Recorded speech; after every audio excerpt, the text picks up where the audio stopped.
Hello, welcome to the Oxford German Classic Podcast. My name is Karolina Wątroba, and I'm a postdoctoral researcher in German literature here at Oxford. I coordinate our essay competition for sixth formers called A German Classic, and the aim of this podcast is to encourage you to engage with this year's set text. And our set text is Die Verlobung in Santo Domingo, or The Betrothal or The Engagement in Santo Domingo, a short story written by Heinrich von Kleist in 1811. Before I say a bit more about Kleist's story, let me introduce my guests, two undergraduate students, Julia and Gregory. Hello, and thank you for joining me. So for some introductions, let me start with you, Julia. You're a second-year student of German at Worcester College.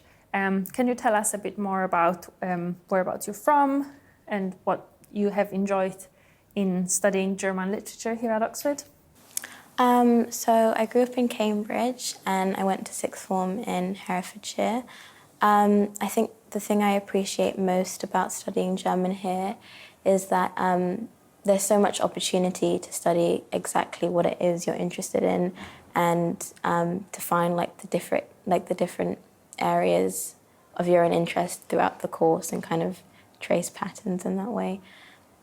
Yes, that's very true. It's quite an independent course in the sense that you have a lot of control over it. And we also have Gregory here, who is a second-year student of German at Oriel College. So Greg, whereabouts are you from and what have you enjoyed about studying German here? So I'm from South London.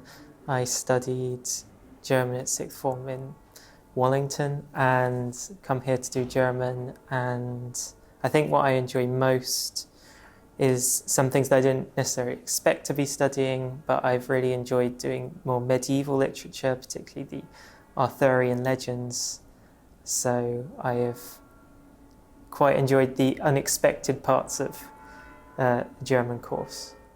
Very good. And today I'll talk to Julia and Gregory about a short passage from Die Verlobung in Santo Domingo to show our viewers, the sixth formers who are interested in participating in the competition, how to analyze a literary text in detail, in a lot of detail, probably more detail than you're used to. So let me set the context a bit first.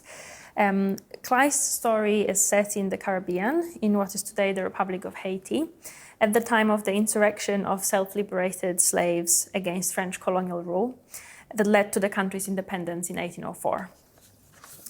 And against this dramatic historical background develops an ill-fated love story between Toni, a mixed-race teenage girl, and Gustav, a white traveler from Europe. And as you'll see from my short summary, it's a very violent story. Toni lives with her mother, Babekan, who is also mixed race, and her partner, an older man who is called Congo Hoango and who is black, and he's currently away with the other revolutionaries. Gustav arrives at Toni's house seeking shelter, and Toni initially agrees to help Babekan lure Gustav into their home, pretending he's safe there, and then let him be killed by Congo Hoango.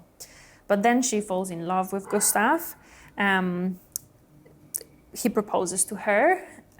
Toni tries to deceive Babekan and Congo Hoango and save Gustav, but through a series of dramatic turns of events and fatal miscommunication, Gustav comes to believe that Toni has betrayed him and kills her. And when he learns his mistake, he commits suicide as well. So in our other episodes, we look at various themes in the story, like race and colonialism and sort of philosophical dilemmas at the heart of the story.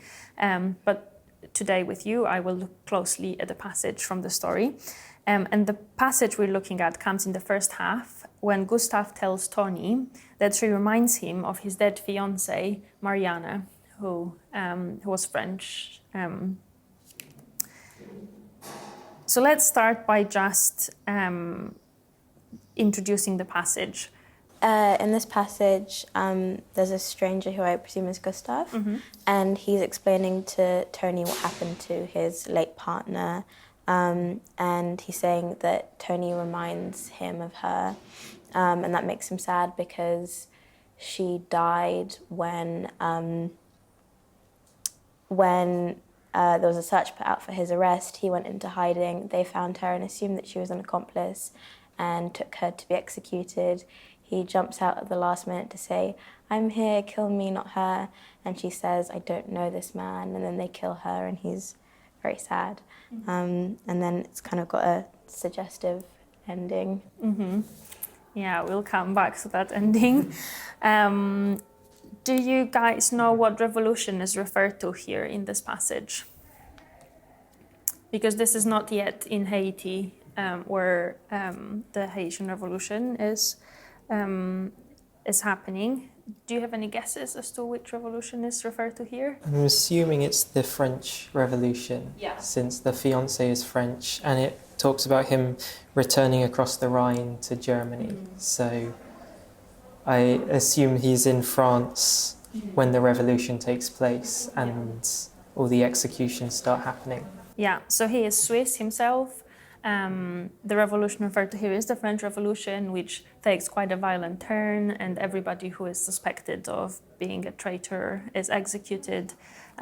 Gustave manages to escape across the Rhine, but Marianne is killed.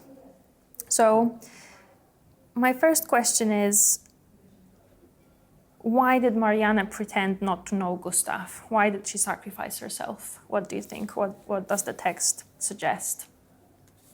I think it's, the same reason he tries to sacrifice himself for her. It's sort of giving power to this selflessness and self-sacrifice. So the act of self-sacrifice is something that's valued here. I guess it's something that's seen as important, as if him rushing over to say, "No, execute me instead," is the natural thing to do. Yes, so this notion of self-sacrifice seems quite key. And I think it's particularly important because, as you might have figured out from my summary of the story, in the main plot, Toni is also then ends up making this self-sacrifice for Gustave. So perhaps we see a pattern emerging here where somehow young women find themselves in a position where they are compelled to sacrifice themselves for the sake of this man, Gustave. What do we think about this pattern, Julia? Any thoughts, or how the text portrays this? Unless I'm reading it wrong, I think in the German version, something that's interesting is that both Tony's speech and the fiancé's speech aren't quoted directly, so they're kind of indirectly reported, and he's the only one whose actual voice is present, at least in this passage. So his kind of status above them, I think, maybe is kind of implied by that, or his power perhaps over the two of them. Yeah, I think you're definitely onto something. The power dynamic here is very interesting because, as you say, Gustave is the person who does almost all of the speaking. So we find out the story of Marianne's incredible sacrifice through him. And also he is the person speaking to Toni, right? So this suggests that he somehow has more control of the situation.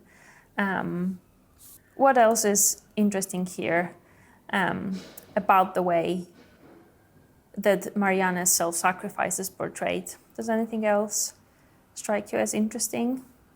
Again, it's just very much from his perspective. The look that she gives is defined in how it shapes him and continues to stay with him. And even the sentence, like leading up to the point of her execution, is about how the judges didn't recognize his face, and he's very much centered at this pivotal moment in her life. Yeah, exactly. So even the one sentence that she says is, "I do not know that man."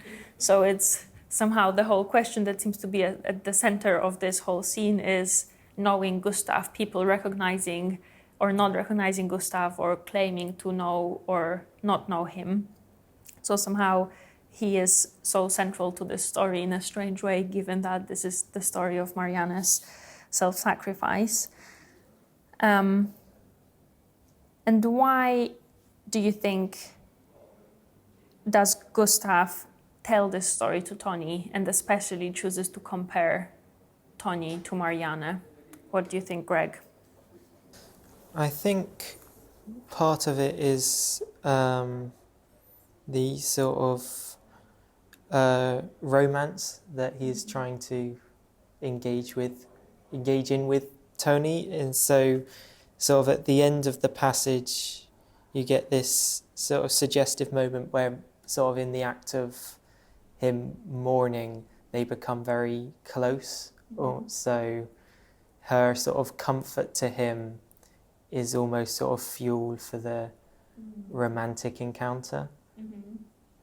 Yes, which is problematic, right? Which It is very problematic in that he is sort of using the sacrifice of his ex-fiancée as a means to gain sympathy with a new woman is a bit manipulative, to say the least. Yeah, so there's something instrumental about his attitude towards Toni, and as I said, in the story, in the end, Toni ends up also making this huge sacrifice for him. So it's, as you're saying, Greg, he is using the story of this previous fiance's self-sacrifice to ultimately ensure that this new interest of his, this woman will also choose to sacrifice herself for him, and she also becomes his fiancée, although if you read the whole story you will see that there's a lot of miscommunication around whether this engagement really takes place, but this is sort of the emotional trajectory here, right? And there's something problematic, uncomfortable about it. So Julia, why do you think that Toni sympathizes with Gustav? And again, does the text give us any clues for what happens there that dictates her response? So kind of like what we were just saying, he's definitely trying to condition her into this like self-sacrificing woman who's like really willing to do anything for him. And he phrases that kind of, he stages and frames that kind of relationship as her reminding him of the truest, most loving, most amazing person, most amazing soul even.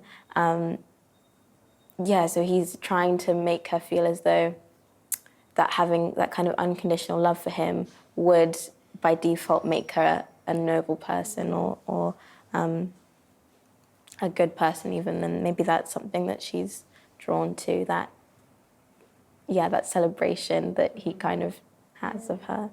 Yeah, I think you're right, Julia, that he sketches out this image of an ideal woman, right? Who her main characteristic is Treue, so faithfulness, right?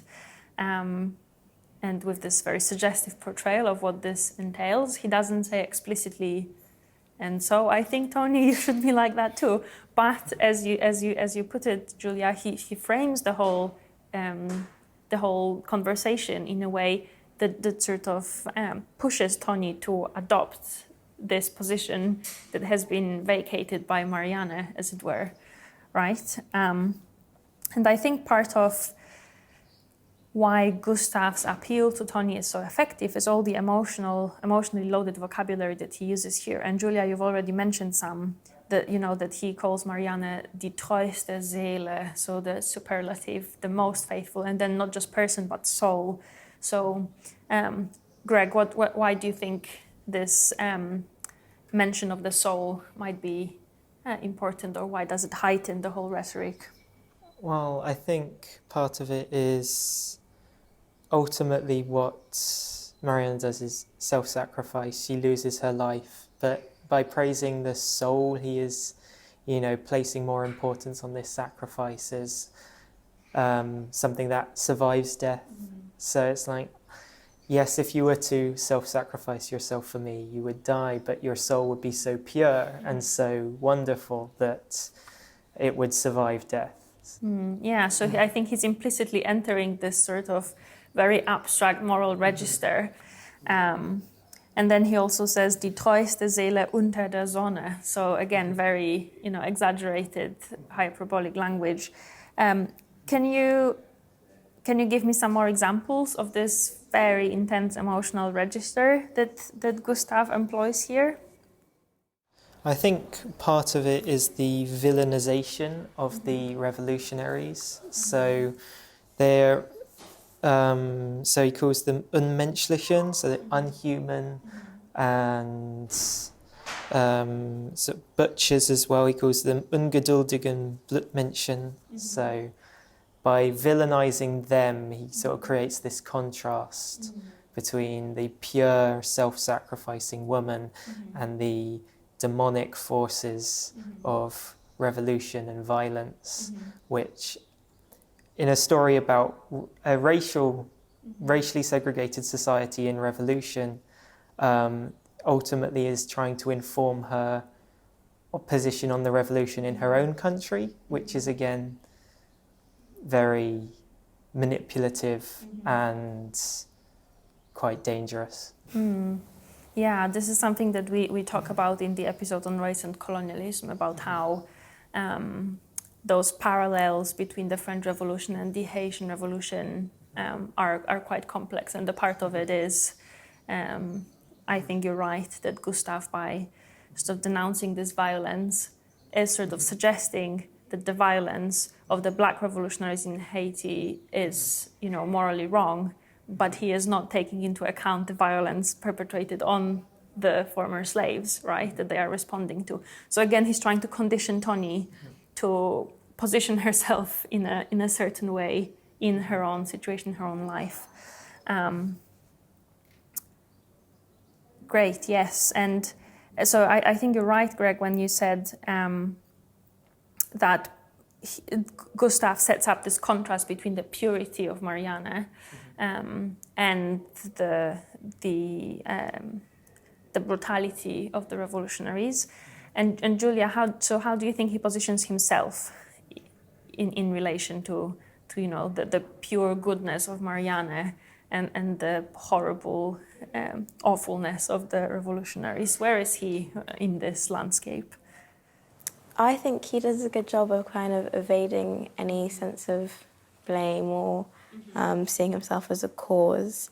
And he's like, oh, God knows how I could be so driven by recklessness to do this. And it very much removes any kind of agency from him. Yes, Julia. So I think you picked up on a very interesting phrase that he says, God knows, how could I have been so reckless?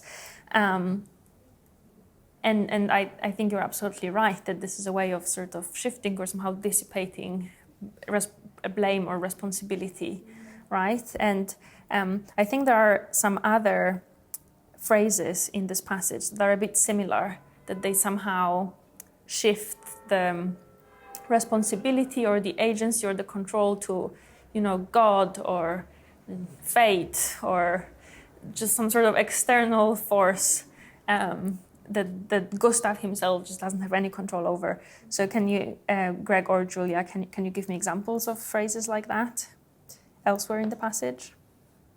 So when he talks about not being recognised by the judges who are about to execute his fiancée, again, he's talking about it's fortune, some random fortune that means that he isn't recognised. Yeah. And again, with this kind of him being swept up by fate, immediately after she's killed, he doesn't know how he made it, how he managed to flee the country and get back to Germany. It's just kind of happened and his eyes were closed the whole way through.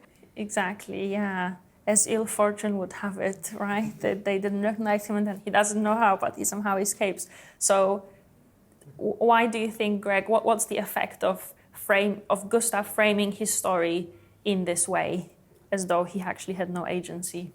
I think it sort of portrays him as a perpetual victim of, instead of Marianne, the one who dies, he's the victim of the violence because she was his fiancée, so he's the real victim, which is again a questionable stance to take. And then also after the execution, there's no word as to how he flees the country, so the sort of reality of what happens is obscured. We don't know what actually happens. And again, he's sort of presents himself as he was out of control, he doesn't know what's going on. So it sort of removes all blame for the events from him and instead presents him as a victim deserving of compassion and deserving of pity from Toni. Yes, I think this is the rhetorical structure of this passage, but it's quite insidious, right? Because it's not really on the surface, it's somehow lurking under the surface, all this sort of emotional manipulation that I think we're uncovering here. Julia, you referred to this passage when the judges somehow don't recognize him, and the word used here in the German is die Richter, denen ich unglücklicherweise fremd sein musste. So to whom I somehow unluckily must have been fremd, sort of foreign, alien. I think this word is really interesting and important in this passage, and it's not the only one actually. It's not the only time that it's used in this passage. Did you notice where else this word fremd is used? So he's referred to also as der Fremde. So the stranger, or even the foreigner as well. And that's kind of interesting because that is an instance where he's kind of being defined by Toni's perspective of him, because obviously he's not a stranger to himself. The person he's fremd to is to her.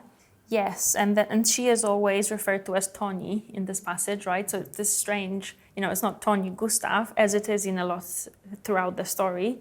But here it's Toni and Fremde. So this is actually somehow her perspective is implied here. And Greg, why else do you think it might be interesting that he is referred to as der Fremde? Well, if we think about it from that passage where he's unfortunately considered foreign by them, and that means that the rest of that has to happen, that Marianne has to die because he is not known. We again get the sense that he is this sort of unknown figure in this context as well. So his foreignness is his status as a stranger sort of makes him almost implicitly untrustworthy, and that's why he has to go through these rhetorical devices to sort of create that trust when naturally he shouldn't really be trustworthy. And I think this is really interesting in the story as a whole, because as you will probably have realized from my summary, a lot of the racial tensions in the story derive from the prejudice of the white characters against the black and the mixed race characters, because they find them untrustworthy and they find them somehow unknowable. And it's interesting, I think, that in this passage it somehow gets shifted very subtly, right? And as you said, Greg, it's Gustav who is fremd, who is unknowable, whose intentions are somehow questionable.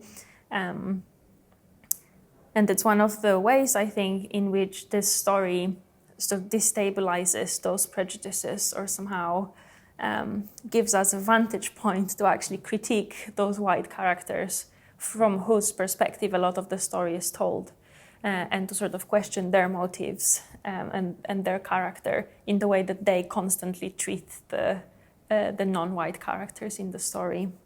So I think, fremd somehow might be the key word in this passage. What do you make of the last sentence? And why do you think Kleist phrased it in this way rather than being more straightforward?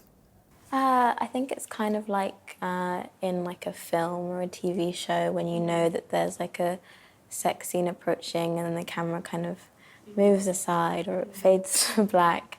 I think not depicting it in the passage or in what comes next maybe casts a level of dubiousness over it, kind of puts it in the shadows, and maybe it's more than just about preserving our modesty, and it's kind of to cast doubt on what's taking place, or also maybe the fact that it's depicted as something that's so obvious what happens next makes this kind of process of manipulation and what's happening to Toni, that's made more obvious because we see that, it was all culminating in this conclusion. Yeah, I think also if you think about the whole story and how there's this tragic miscommunication ultimately between Toni and Gustav, where she is actually trying to save him, but he doubts her motives and actually kills her, that it's actually not at all obvious. So the intentions and the relationships between people are actually the opposite of obvious, right?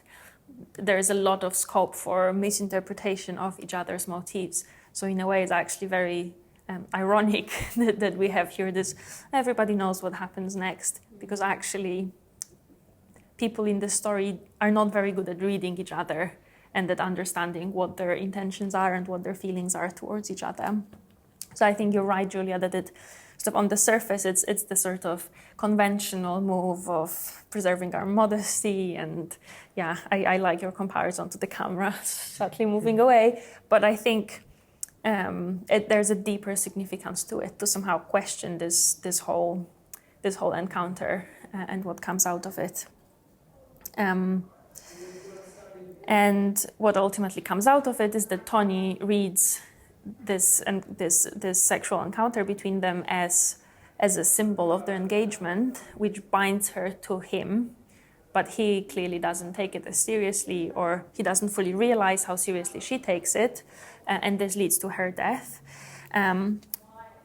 which again links back to the situation with Marianne, and reinforces this pattern that we have already talked about how Gustav seems to only see the full extent of goodness of his beloved women after their death, which they suffer while trying to rescue him, to save him, right? So perhaps to sum up our discussion and to try and come to some sort of conclusion, what do you think the main purpose of this passage is in the text, or what's the upshot of our discussion of this passage?